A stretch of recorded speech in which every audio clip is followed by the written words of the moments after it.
Good morning. Here are your headlines at 6 o'clock.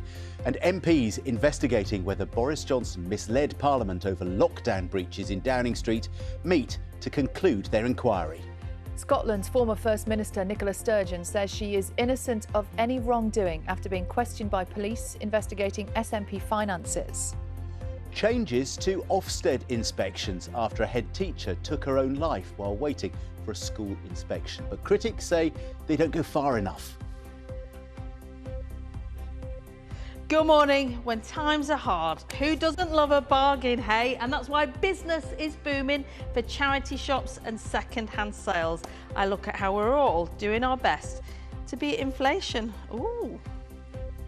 Good morning. What a day in store for treble winners Manchester City and their supporters. Having brought the Champions League home, they'll parade their trophies through the city this evening.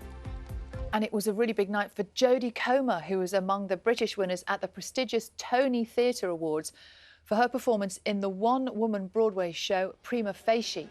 The Killing Eve star said she was overwhelmed, that it had been the greatest honour of her career to play the role. There was also an award for the playwright Sir Tom Stoppard, whose Leopoldstadt won Best Play. Jodie Comer, she'd had to cancel some performances last week, hadn't she, because of the smoke and the air quality. Pollution. She couldn't breathe. That must be terrifying. She was on stage, I think, wasn't she? I think so, yeah. I think there've been wildfires and, she's back on stage and collecting awards as well. Well done to her.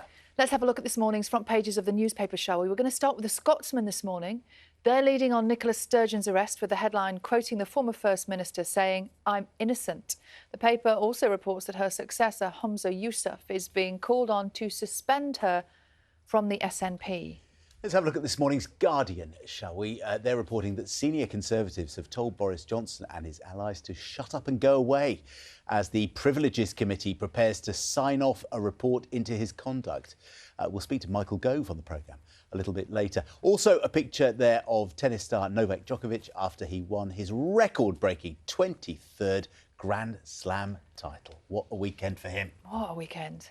The Mirror reports on those 3 British divers who went missing after the boat they were on burst into flames in Egypt's Red Sea. That story that we've been covering here on Breakfast.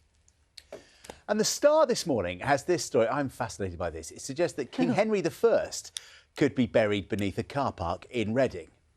Oh, right, OK. That is the theory being put forward by Philippa Langley, who's the woman who also discovered King Richard III lying under a car park in Leicester. Remember that a few years ago? Do you remember that? So, if that's true, and obviously it's early days... if that's true... Just imagine.